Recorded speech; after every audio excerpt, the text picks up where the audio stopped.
The autumn rain hammered against the cracked windows of the downtown Portland bus stop as Maya Rodriguez clutched her worn backpack closer to her chest. At 19, she had the kind of tired eyes that belonged to someone much older, eyes that had seen too many unpaid bills, too many nights wondering where the next meal would come from, and too many dreams deferred by harsh reality. Before we jump back in, tell us where you're tuning in from, and if this story touches you, make sure you're subscribed because tomorrow, I've saved something extra special for you. She glanced at her phone. 6:47 p.m., her shift at Pete's Diner. Wouldn't start for another hour, but she'd rather sit in the cold bus shelter than spend another minute in the tiny studio apartment she shared with her younger brother Danny. The electricity had been shut off 2 days ago, and the final notice from their landlord sat crumpled in her jacket pocket like a ticking time bomb. Maya's fingers traced the acceptance letter from Portland Community College that she kept folded in her wallet. Nursing program that could change everything if only she could scrape together the tuition money. Working double shifts at the diner barely covered rent and food, let alone the luxury of an education. But she held on to that letter like a lifeline, reading it whenever despair threatened to swallow her whole. A businessman in an expensive charcoal suit rushed past the bus stop, talking loudly into his phone while juggling a leather briefcase and what appeared to be architectural plans. Maya noticed him because he looked so out of place in this part of town. His Italian leather shoes clicking against the wet pavement, his perfectly styled silver hair untouched by the rain thanks to a high-end umbrella. Cancel the Tokyo meeting, he barked into his phone, his voice carrying the authority of someone accustomed to being obeyed. I don't care what time it is there. The Seattle project takes priority, and if Henderson doesn't like it, he can find another firm to build his precious shopping complex. Maya watched as he disappeared around the corner, heading toward the upscale part of downtown where glass towers reached toward the sky like gleaming monuments to success. She wondered what it felt like to have that kind of confidence, to speak in millions and deals and international meetings as casually as she discussed the daily soup special with customers. The bus wheezed to a stop, its doors opening with a mechanical sigh. Maya stood to board, digging through her pockets for the exact fare she'd learned long ago, that bus drivers in this city weren't known for their patience or generosity when it came to making change. Her fingers found the crumpled bills and handful of coins, counting them twice to make sure she had enough as she stepped onto the bus. Something dark caught her eye on the wet pavement where the businessman had been standing. Maya paused, one foot on the bus step, one still on the ground. You getting on or not? The bus driver grumbled, his weathered face showing the irritation of someone who'd been driving this route for far too many years. Just a second, Maya replied, stepping back down. There, partially hidden under a discarded newspaper that had turned to mush in the rain, was a wallet. Not just any wallet, this was the kind of leather accessory that cost more than Maya made in a month. Rich burgundy leather with gold hardware, the kind of thing she'd only seen in store windows she could never afford to enter. Miss, I got a schedule to keep, the bus driver called out. Maya bent down and picked up the wallet, her heart racing as she felt its weight. This wasn't some teenager's wallet with a few dollar bills and a fake ID. This felt substantial, important. The leather was soft and supple despite the rain. Clearly expensive and well-maintained. She looked up at the bus driver, then toward the direction where the businessman had disappeared. He was long gone, probably already in some climate-controlled office tower making his important phone calls and restructuring deals worth more money than Maya could imagine. Go ahead without me, she told the driver, stepping fully back onto the sidewalk. The bus doors closed with a pneumatic hiss, and Maya watched her ride to work disappear into the evening traffic. She'd have to walk now, a 40-minute trek through neighborhoods that weren't always safe after dark. But something told her this wallet was more important than making her shift on time. With rain still falling steadily, Maya ducked back into the bus shelter and carefully opened the wallet, Her breath caught in her throat. Thick bundles of $100 bills were neatly organized in the main compartment, more cash than she'd ever seen in one place. Her hands trembled as she tried to count. There had to be thousands of dollars here, maybe 10,000 or more. A moment, Maya's world went completely silent except for the sound of rain against the shelter's roof. $10,000. That was tuition money. That was rent for an entire year. That was groceries and electricity bills and textbooks and maybe even a used car, so she wouldn't have to rely on Portland's unreliable bus system. She thought about Danny, only 16 and trying so hard to keep his grades up, despite everything they were going through. He'd been talking about getting a job to help with expenses, but Maya had made him promise to focus on school. One of us needs to graduate, she'd told him, though she'd dropped out herself junior year when their mother died and someone needed to work full-time to keep them afloat. Her fingers moved to the other compartments of the wallet almost without conscious thought. Credit cards, Black American Express, Platinum Visa, the kind of plastic that had no limits and opened every door. A driver's license caught her attention. Jonathan Blake Harrison, 54 years old, with an address in the Pearl District that Maya recognized as one of those luxury high-rises where condos sold for millions. Jonathan Blake Harrison. The name sounded vaguely familiar, though Maya couldn't place where she might have heard it. There was a business card tucked behind the license. Harrison Development Group, CEO and founder. The address was downtown, not far from where she stood. Maya's phone buzzed with a text from her manager at the diner. "Where are you? Thursday night rush starting, and we're short-staffed." She stared at the message, then at the wallet in her hands, then at the bus schedule posted on the shelter wall. The next bus wouldn't come for another 20 minutes, and even then, she'd be late for her shift.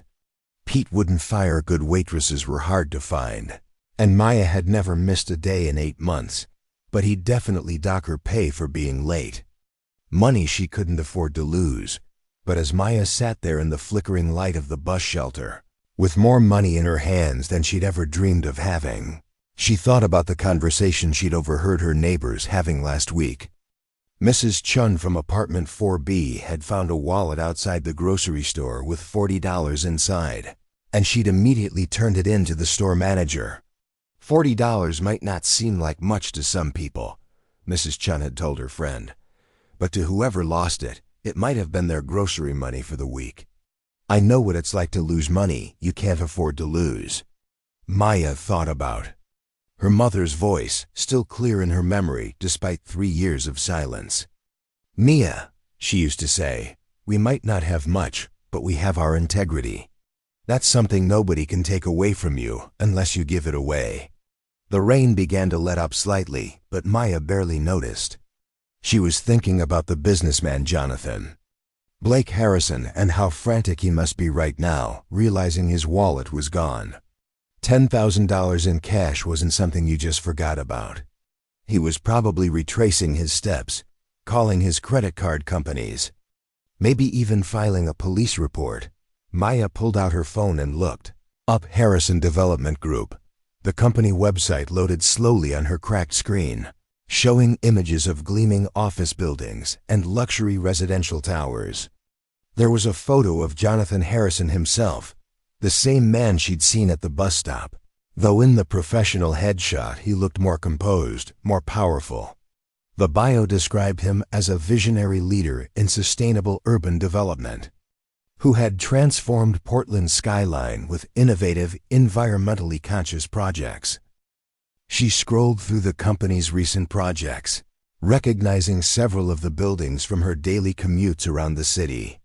This wasn't just some wealthy businessman. This was someone who shaped the very landscape of Portland, someone who probably dealt with millions of dollars in contracts and negotiations every day. And yet, he was still a person who had lost something important, who was probably worried and stressed and retracing his steps in the rain just like anyone else would be. Maya closed the wallet carefully and slipped it into her backpack. She pulled out her phone and called Pete's diner. "Pete, it's Maya. I'm Going to be really late tonight, maybe even miss my whole shift. I know this is terrible timing, but something came up, something important. Pete's gravelly voice crackled through the phone. Maya, you know I like you, kid, but I got customers waiting, and I know, and I'm sorry. I'll make it up to you. I promise. I'll work a double this weekend, no overtime pay. There was a pause, then a sigh. Everything okay? You sound different. Everything's complicated, but I'm doing the right thing. All right, kid, but you owe me big time. Maya hung up and shouldered her backpack, feeling the weight of the wallet against her back. The address on Jonathan Harrison's license was about a mile away, in a part of the city she rarely visited except to clean office buildings in the early morning hours. She started walking, her worn sneakers splashing through puddles as she headed toward the gleaming towers of Portland's financial district. As she walked, Maya couldn't help but think about all the things $10,000 could do. It could pay for her entire first year of nursing school. It could get their electricity turned back on and buy them a month's worth of groceries. It could even help Danny with his college applications when the time came. But with each step toward downtown, her resolve only strengthened. This wasn't her money, and keeping it would make her someone she didn't want to be. Her mother had raised her better than that, and no amount of financial desperation was worth compromising the values that had carried her through the worst years of her life. The Harrison Development Group building was exactly what Maya had expected. A towering monument of glass and steel that seemed to scrape the clouds themselves. The lobby was all marble and chrome, with security guards who looked like they could bench press a small car. Maya approached the reception desk, suddenly aware of how out of place she looked in her thrift store clothes and rain-soaked sneakers. I'm here to see Jonathan Harrison, she told the receptionist, a polished woman who looked like she'd stepped out of a business magazine. The receptionist barely glanced up from her computer. Do you have an appointment? No, but I have something that belongs to him, something important.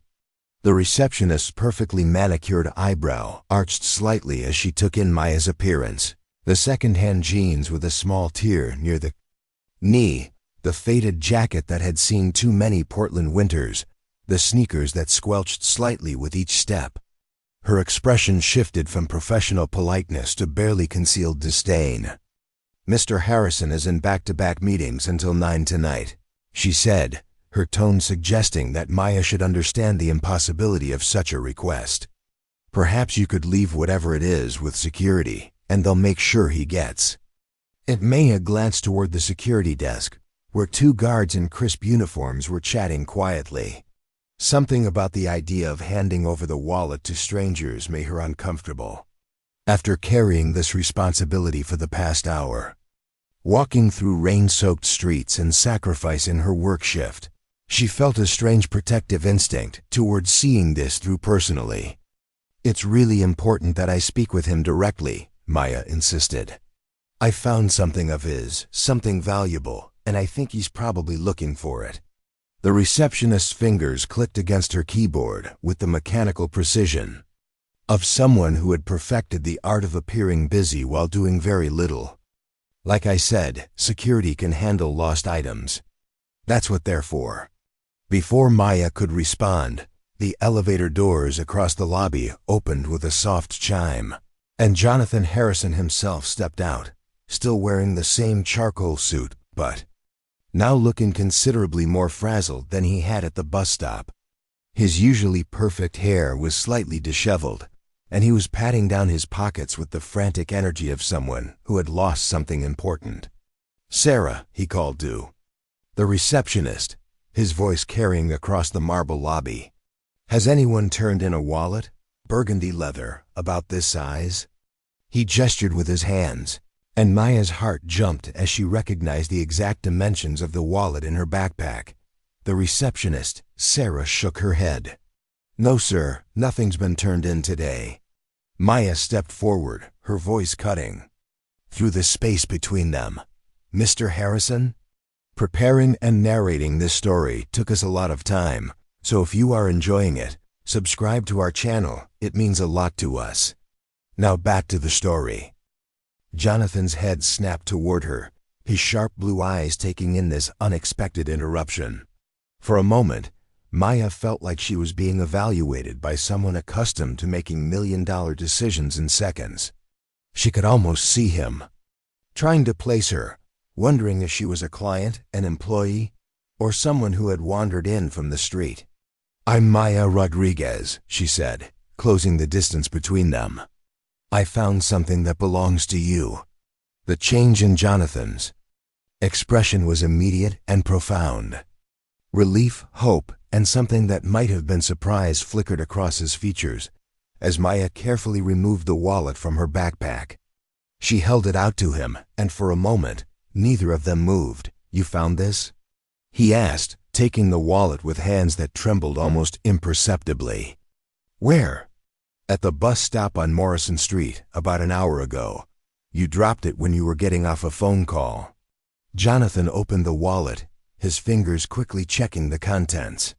Maya watched his face as he registered that everything was still there: the cash, the credit cards, the important documents. His shoulders sagged slightly, as if an enormous weight had been lifted. "Everything's there," Maya said quietly. "I didn't take anything." Jonathan looked up at her, really seeing her for the first time. "You walked all the way down here, in the rain, to return this. It seemed like the right thing to do." Sarah, the receptionist, was watching this exchange with undisguised curiosity, probably wondering how this obviously poor girl had ended up in possession of her boss's wallet. The security guards had also taken notice, their conversation forgotten as they observed the scene unfolding in their lobby. "Miss Rodriguez," Jonathan said, his voice softer now, more personal. "Do you have any idea what you've just done for?" "Me?" Maya shrugged, suddenly feeling self-conscious under the attention of so many well-dressed strangers. "I know it's a lot of money. I figured you were probably worried about it." Jonathan let out a laugh that seemed to surprise even him. "Worried? Yes, that's one way to put it." He looked at the wallet again, then back at Maya. "There's more than just money in here. There are contracts, signed documents for a deal that's been in negotiation for 6 months. If I'd lost these—" He trailed off, shaking his head. "The Tokyo meeting you canceled," Maya said, remembering the phone conversation she'd overheard. "Was that because of the wallet?" Jonathan's eyebrows rose. "You heard that? I was waiting for the bus when you walked by. You seemed pretty stressed about something." "I was stressed because I had just realized my wallet was missing, and those contracts were supposed to be hand-delivered to my business partner in Tokyo tomorrow morning. Without them, we would have lost a $50 million development project." Maya felt her knees go slightly weak. $50 million. She had been carrying around documents worth $50 million in her backpack while walking through some of Portland's less safe neighborhoods. The magnitude of what could have happened, what would have happened if she'd made a different choice, began to sink in. "You could have kept this," Jonathan continued, his voice thoughtful. "The cash alone would probably solve a lot of problems for someone in your position." Maya bristled slightly at the assumption, even though it was completely accurate. "I don't steal from people, Mr. Harrison, no matter what my position is." "I didn't mean to offend you," Jonathan said quickly. "It's just that in my experience, very few people would have done what you did. Especially not when they clearly needed the money more than I do." The lobby fell silent except for the soft hum of air conditioning and the distant sound of traffic.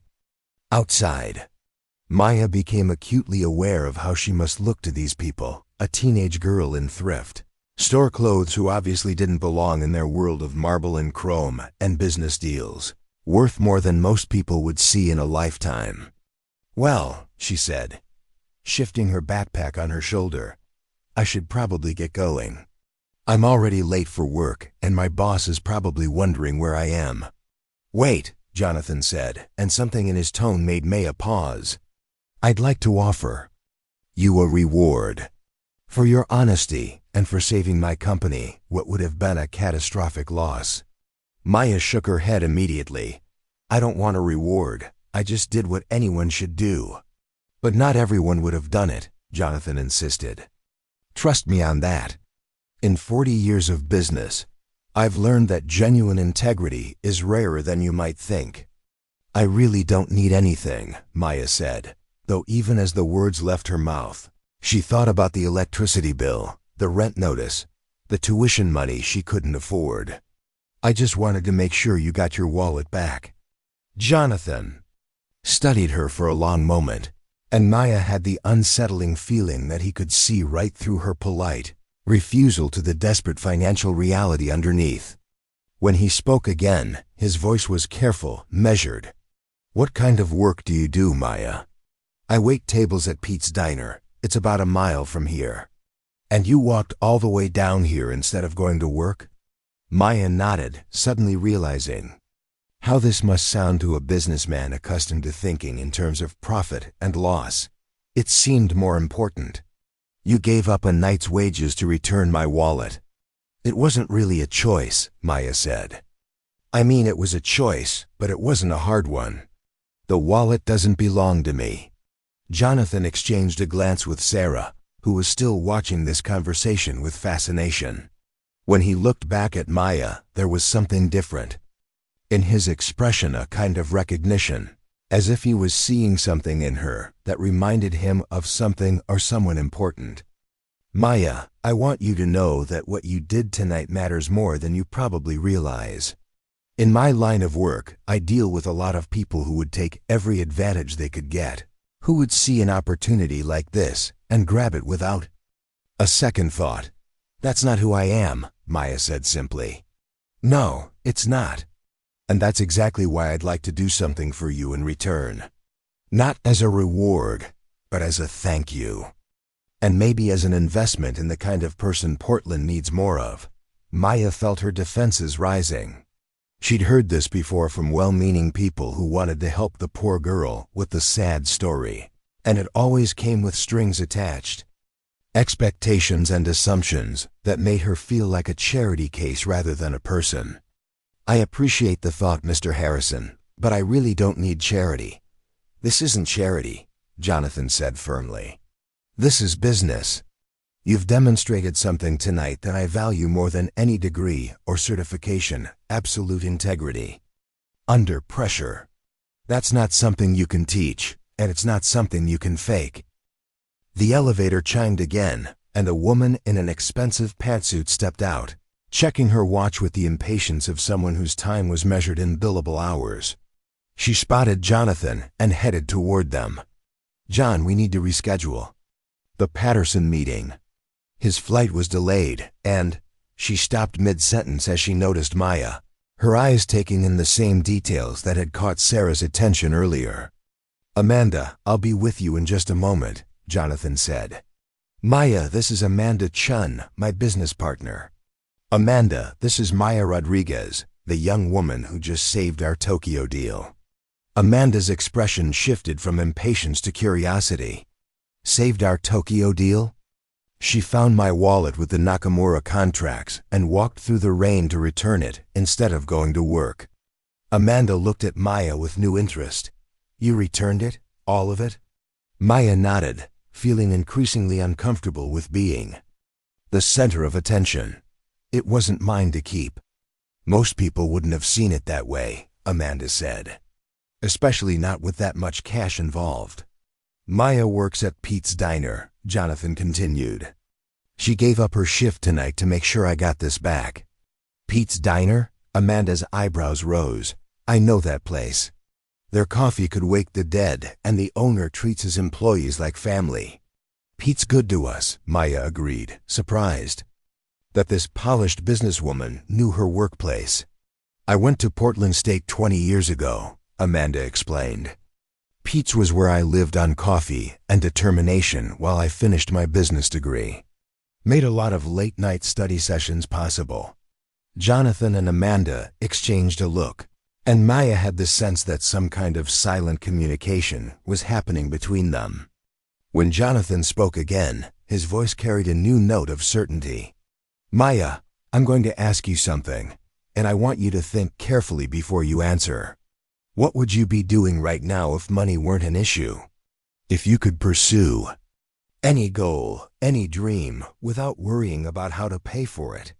Maya hesitated, unsure where this conversation was heading. I don't understand what you're asking.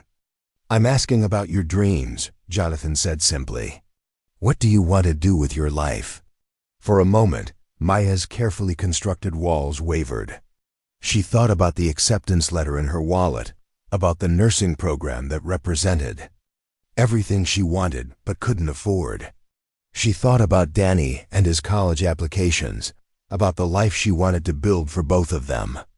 I want to be a nurse, she said quietly. I want to help people who are sick or scared or hurting. And I want my brother to have the chance to go to college, to have opportunities that I didn't get. Jonathan nodded slowly. And what's stopping you from pursuing nursing school? Maya felt heat rise in her cheeks. The answer was obvious to everyone in this lobby, written in her second-hand clothes and rain-soaked sneakers, and the desperation she was trying so hard to hide. Money, she said simply. I can't afford tuition, and I can't afford to stop working long enough to go to school full-time. What if I told you there might be another way? Maya stared at Jonathan, her heart pounding as she processed his words. Another way to what? To pursue your dreams without sacrificing everything else, Jonathan said. Maya, what you did tonight showed me something about your character that can't be taught or faked. And in my business, character matters more than credentials. Amanda stepped closer, her expression growing more interested. John, are you thinking what I think you're thinking? I'm thinking that someone who walks through the rain to return $10,000 she desperately needs might be exactly the kind of person we've been looking for. Maya looked between them, confusion evident on her face. I don't understand. Looking for what? Jonathan pulled out his phone and glanced at the time. It's almost 8 o'clock. Maya, do you have anywhere you need to be right now, or could you spare another hour? I guess I could stay. Pete already knows I'm not coming in tonight. Good. Amanda, could you order some food to the conference room? I have a feeling this is going to be a longer conversation. 20 minutes later, Maya found herself sitting in a glass-walled conference room 40 floors above the city, looking out at Portland's twinkling lights while picking at a gourmet sandwich that probably cost more than she made in a day. Jonathan and Amanda sat across from her, their expressions serious but warm. Maya, Jonathan began, how much do you know about Harrison Development Group? Just what I read on your website while I was walking over here. You build office buildings and apartments. That's part of it, Amanda said. But we're also heavily involved in community development projects.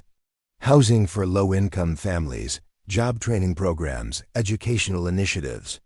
5 years ago, Jonathan continued, we started a scholarship program for students from underserved communities who want to pursue careers in healthcare, education, or social services. We pay full tuition, provide a living stipend, and offer internship opportunities. Maya's pulse quickened. That sounds amazing. The catch is that we're very selective. We don't just look at grades or test scores. We look for character, integrity, the kind of person who will use their education to make a real difference in their community. Someone who would walk through the rain to return a lost wallet instead of keeping it for themselves, Amanda added. With a slight smile, Maya felt tears prick at the corners of her eyes. Are you offering me a scholarship? I'm saying I'd like you to apply, Jonathan said carefully. The application process is thorough. We'll need transcripts, references, a personal statement. But Maya, what you did tonight tells me you're exactly the kind of person this program was designed for. But I don't have a high school diploma, Maya said, the words tumbling out before she could stop them. I dropped out junior year when my mom died. I've been working ever since to support my brother. Jonathan and Amanda exchanged another look. That's not an insurmountable obstacle, Amanda said. You can get your GED and we can work with Portland Community College to create a pathway that works for your situation.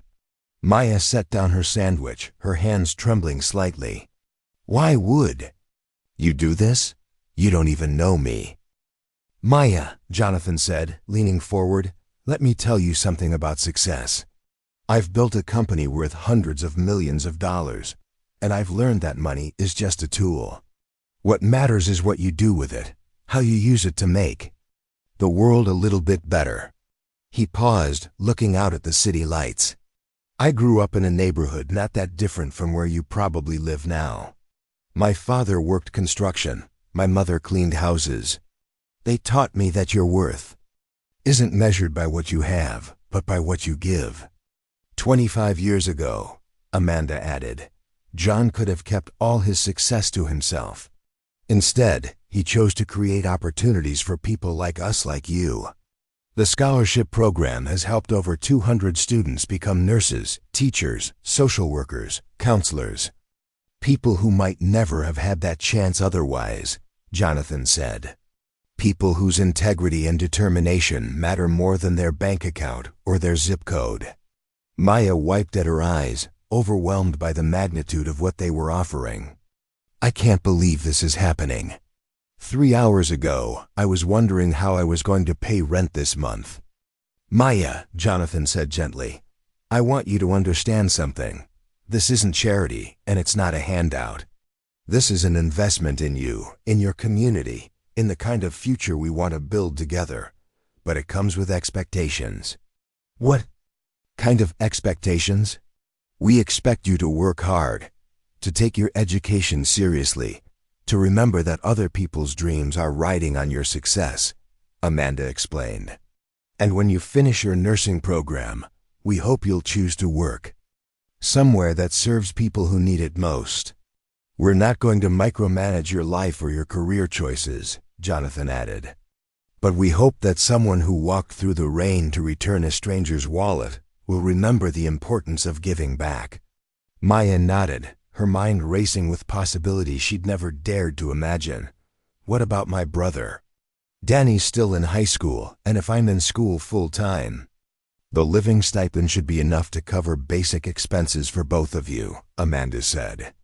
And when Danny's ready for college, if he wants to apply for the program himself, his application will get serious consideration. But that's getting ahead of ourselves, Jonathan said with a smile. First, you need to decide if this is what you want. If you're ready to take this chance. Maya looked out at the city below, thinking about all the people down there who were struggling just like she had been a few hours ago. People working multiple jobs to make ends meet. People with dreams they couldn't afford to pursue.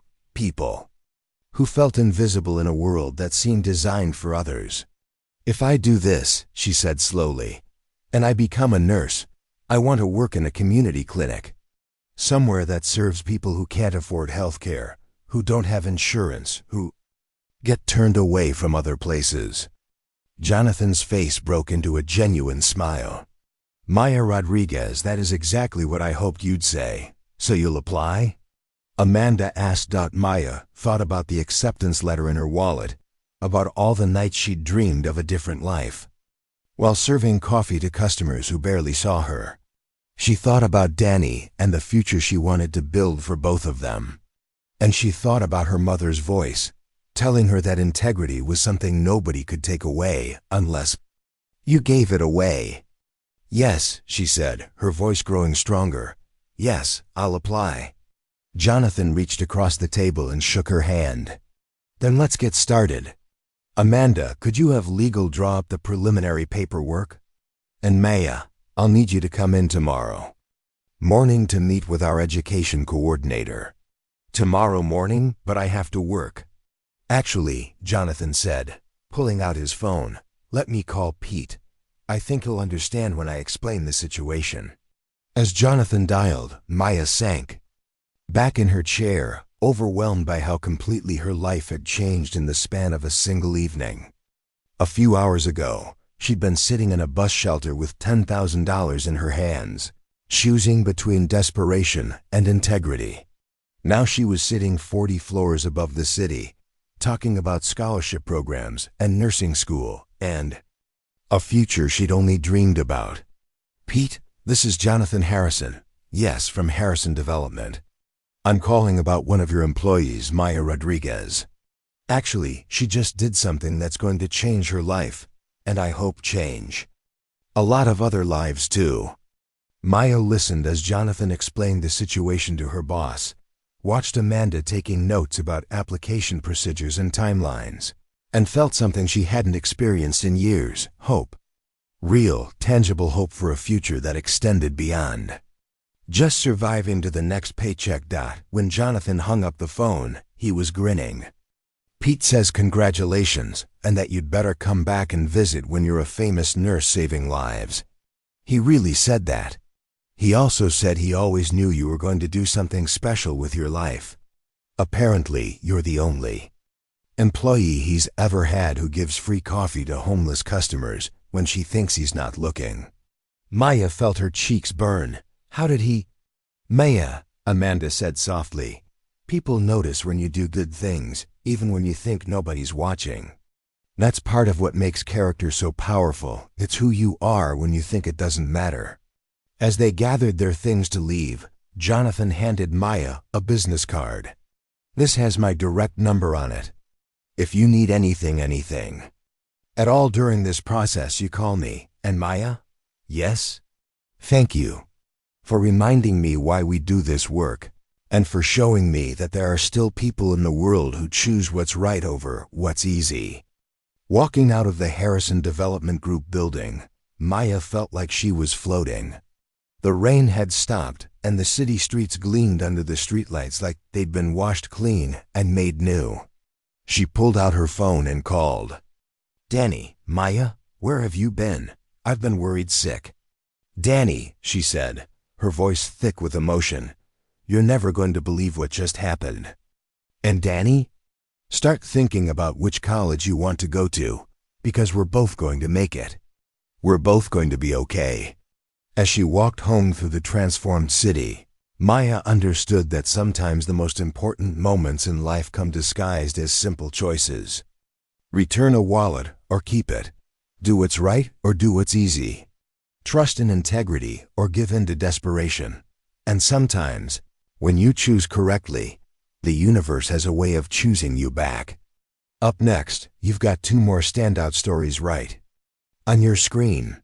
If this one hits the mark, you won't want to pass these up.